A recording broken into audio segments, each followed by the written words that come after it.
In this video, I'll explain why you should never push rank at the end of the season in MLBB. At the end of the season, I encountered a lot of weird players, including terrible picks, feeders, bad couple, and many more. I know some of these matches were pretty easy, but I still had to make a big impact to keep my team motivated.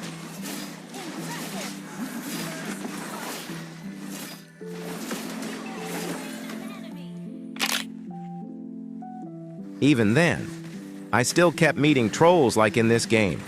At first, nothing seemed suspicious, but when I was preparing for the second turtle, Kimmy intentionally took my buff even though the enemy was already on the turtle. That's when I realized he was definitely trolling. And when I went for the orange buff afterward, he kept trying to steal it again, so I had to waste my retribution just to secure my own buff. Even though I had already helped him push his lane earlier, he still kept disrupting both of my buffs.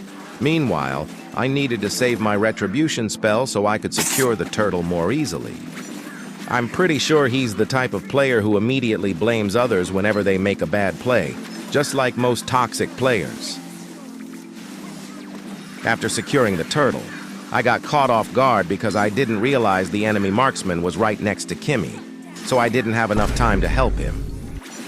But right after the fight, he instantly went to my purple buff without thinking. Since I had already used my retribution to secure the enemy marksman before, I couldn't secure the buff anymore.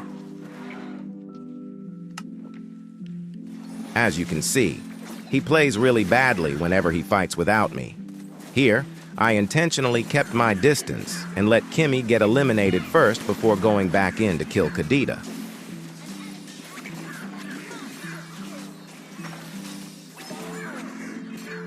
Anyway, here I'm pushing the lane because the Lord has already reached the enemy turret. And you can see that the difference between Glue and me is quite significant. Even though we were already heavily snowballing, Kimmy still struggled to fight against tanky enemies. And honestly, I still don't understand players who troll like this. If he kept stealing my buff, our whole team could have ended up struggling or even losing because of a single player. Maybe he thought he was carrying the game or something, but I honestly have no idea. And here we skip to the Lord fight, and just look at what Kimmy did. He chased Lancelot all the way near the enemy turret, even though there was no need to go that far, especially since Yu Zhong was right behind him. But he still forced the fight and got picked off immediately. This game was actually pretty easy because we had a huge snowball advantage, mainly because of me. But honestly, I was in a pretty bad mood because I was basically forced to carry a Dark System player just to win this game.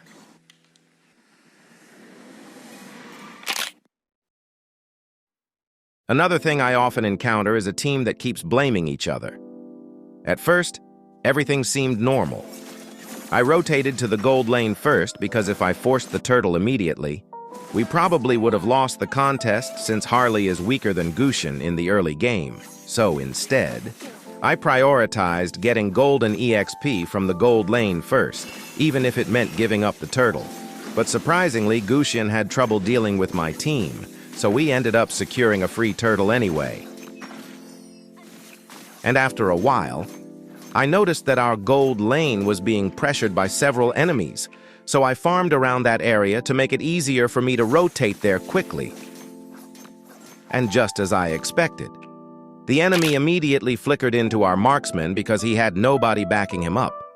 So I instantly rotated to help him, even though in the end, it was only a marksman trade.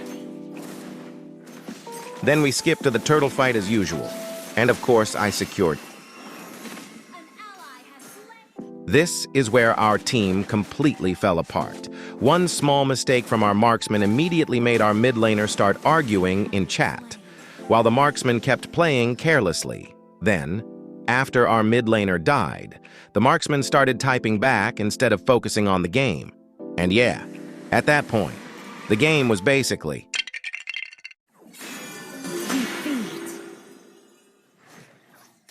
And the next type of player I often encounter is the kind of player who constantly forces fights without thinking first. They usually look aggressive at the beginning, but most of the time, they just end up making unnecessary blunders that put the whole team at a disadvantage. Why do I say our team kept forcing fights too often? Here, we can see the enemy surrounding our gold lane. Tigreal still decided to engage even though both me and our mid laner were very far away, because we were preparing for the turtle respawn. Even so, he still managed to push the enemies deeper into the turret range, or like this situation here. Even though both me and our mid laner were far away from the gold lane, my teammates still forced a fight and ended up getting eliminated. I tried to help because the enemy marksman was pushing the lane alone, so I thought I could pick him off first. But I ended up dying as well because Angela was still attached to Fredrin.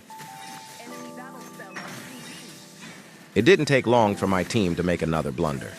They actually had a chance to win this team fight, but both of them stood directly in the center of Fredrin Ultimate, since the middle of Fredrin Ultimate deals way more damage than the outer area.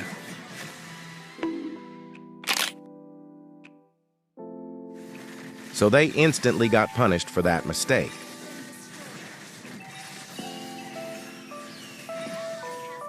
And it didn't take long for my team to make another mistake. Even though Tigreal Ultimate completely missed, they still forced the team fight even though my HP was already too low to properly follow up. In the end, all four of them just got wiped out for no reason.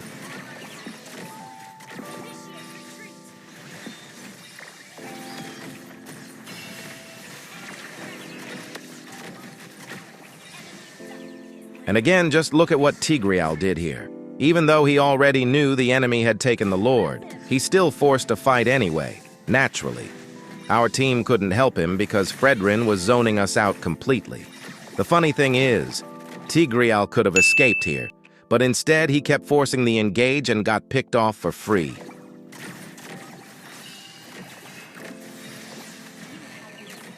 And when the enemy Lord arrived, I deliberately baited Fredrin once again because all of my team damage dealers were already in position, and Tigreal was also there to hold back his movement.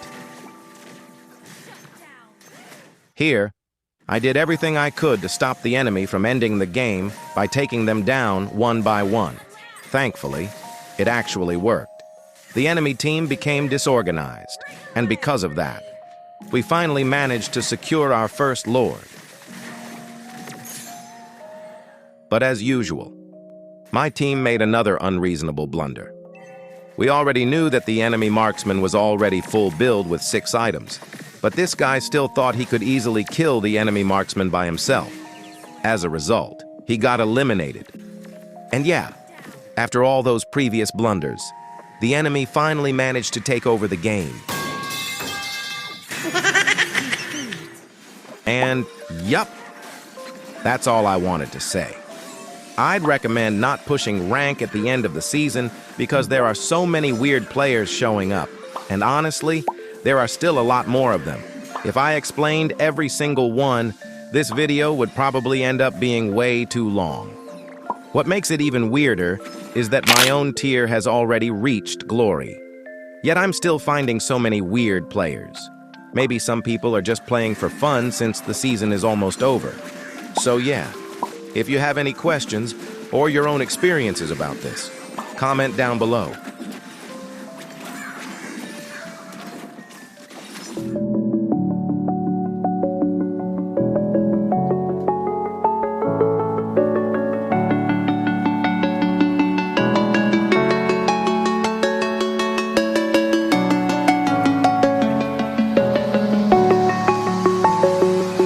I'm alone, I'm a broken home. I gave you all the bricks that I own and know. I'm letting go, I'm breaking these walls down, breaking these walls down. If you want adventure, then fly to home. But if you wanna travel, then go alone. Yeah, what's the point in us if I never know? Yeah, if you're gonna leave, I'ma let you go.